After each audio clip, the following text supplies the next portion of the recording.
Ассалаумағалейкум жекпе-жек сүйер қауым, бірге азамат. Және бүгін біз өткен апта болған барлық басты ақпараттар жайында сөз қозғайтын боламыз. Шавкаттың UFC 300 турниріндегі жекпе-жегі, қазақ ММА-сының басты кездесуі, Азат Мақсумның UFC-дегі екінші жекпе-жегі, Хамзат Чимаевтың ауруы, қандас қазақ бауырларымыздың жекпе-жектері, және де Билал Мұхаммедтің чемпиондық арманы. Осы және тағы басқа қызыққа толы ақпараттар жайында осы видеомызда тоқталып кетеміз. Ал басталмас бұрын міндетті түрде лайк басып арнаға тіркелуді ұмытпаңыздар. Сонымен қатар келесіде қай жауынгер туралы немесе қандай тақырыпқа видео шығарайық, комментарийге жазып кетіңіздер. Және де UFC-ді тегін тікелей эфирде қарау үшін біздің Азамат ТВ телеграм арнамызға қосылыңыздар. Тек сол жерде сіз әлемдік және де жергілікті ММА бокс туралы ақпараттарды көре аласыздар. Сіздерді сонда күтетін боламыз. Ал біз бастаймыз.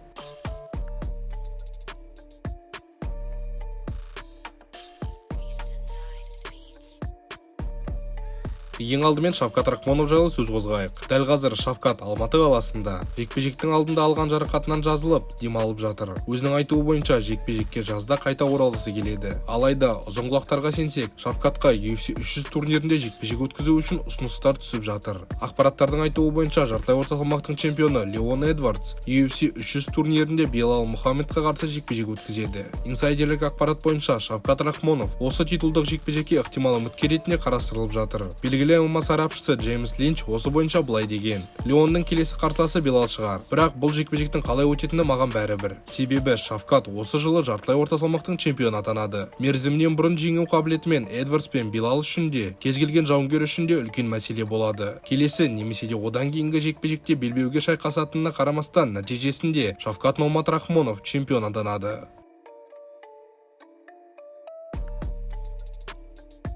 Қатарынан екі салмақ дәрежесінде UFC-дің бұрынғы чемпионы Генри Сихудоның ойы басқаша. Есімі құлағыма әнде келетін жауынгер Шавкат Рахмонов. 18 жекпе-жек, 18 мерзімінен бұрын жеңіс. Қалай түсіндіретінімді білмеймін. Қарсыласын құртпайынша жұмысын тоқтатпайтын зомби сияқты. Меніңше, Шавкатқа титулдық жекпе-жек үшін тағы да бір жеңіс керек. Мен Рахмоновтың Колби Ковингтонмен жұдырықтасқанын көргім келеді. Бұл өте керемет шайқас болады деген еді. Ал сіздер қалай ойлайсыздар? Шавкат Рахмонов чемпиондық жекпе-жекке дайын ба? Әлде тағы да бір жекпе-жек өткізу керек пе? Өз ойларыңызды комментарийге жазып кетсеңіздер болады. Ал біз жалғастырамыз. Батыр жауынгеріміз Азат Мақсумның UFC сапындағы екінші жекпе-жегі жария болды. 3 ақпан өтетін UFC Fight Night турнирінде Азат тәжірибелі Чарльз Джонсонмен жекпе-жек өткізеді. Азаттың бұған дейінгі қарсыласы Нейт Манес жарақатына байланысты жекпе-жектен бас тартты. Чарльз Джонсон 2022 жылы жалғас жұмағұловпен жұдырықтасып, төрешілердің шешімімен жеңіске жеткен еді. 32 жастағы Джонсонның бұрынғы қарсыластары қатарында Мұхаммед Мукаев пен Оди Осборн сынды жауынгерлер бар. Бұдан басқа Чарльз Джонсон америкалық танымал LFA лигасының чемпионы. Біздің ойымша, бұл жекпе-жекте Азат Мақсум телімде жеңіске жете алады. Тіпті уақытынан бұрын нокаут немесе де қылғындыру әдісімен алып кетеді. Ал сіздер қалай ойлайсыздар? Өз ойларыңызды комментарийге жазып кетсеңіздер болады.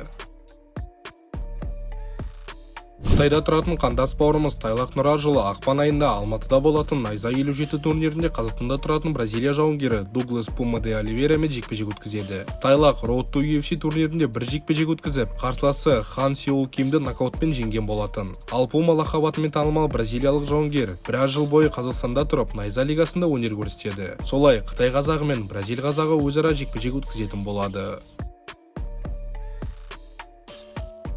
Қазақстанның жергілікті нарығындағы басты жекпе-жектің реваншы өтуі мүмкін. Найза лигасының ең жеңіл салмақтағы жауынгерлері қайтадан кездесуі әбден мүмкін. Чемпион Қазбек Сағын мен Бағдат Жұбаныштың жекпе-жегі. Кезінде әуесқой мансапта Бағдат Жұбаныш жеңіске жеткен болатын. Ал өткен жылдың жазында Найза лигасының чемпиондығы үшін болған жекпе-жекте төрешілердің түсініксіз шешімімен Қазбек Сағын жеңіске жеткен болатын. Алайда бүткіл көрермендер мен жанкүйерлердің ойынша, бұл жекпе-жекте Бағдат Жұбаныш жеңіске жеткен еді. Сол жекпе-жектен соң екі жауынгерлердің арасында реванш болады деген ақпарат пайда болған. Бұл туралы лига президенті Нұрбек Қарабалада айтқан еді. Алайда сол жекпе-жектен соң Бағдат тағы да бір жекпе-жек өткізіп, ары қарай даму жолында. Қазбек болса, содан кейін әлі күнге дейін бірде-бір жекпе-жек өткізбеді. Соған орай Бағдат Жұбаныш былай деді: Қазбек, егер өзіңді шын чемпион санасаң, 53 кг салмақта төбелесуге келіс. Нұрбек, егер ол менімен төбелесуге келіспесе, оның орнына басқа жауынгерді қойып, титулды бер деген болатын. Бұл жекпе-жекте көргіңіз келе ме? Өз ойларыңызды комментарийге жазып кетсеңіздер болады.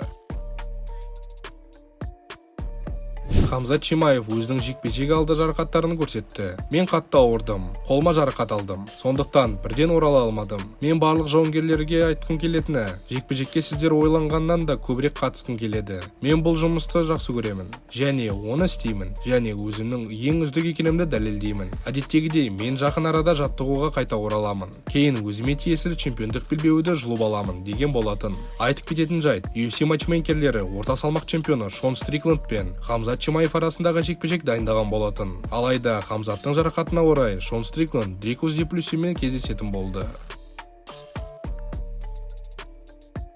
AMC Fight Nights басшысы Камил Гаджиевтің айтуы бойынша Сәбит Жүсіпов чемпиондық белбеуін 3 мамыр Қазақстанда өтетін турнирде қорғайтын болады. Сәбитке қарсы әзербайжандық Макерам Гасанзаде шығады. Екі жауынгер арасындағы шайқас былтыр қараша айында өтуі керек еді. Алайда Макерам жарақат алып жекпе-жектен бас тартты. Сонымен қатар бұл турнирде Дәурен Ермеков пен Дмитрий Арашев жекпе-жегі ұйымдастырылады. Және де Мұратбек Қасымбай мен Мұхаммед Персхейбати арасындағы реванш өтуі әбден мүмкін.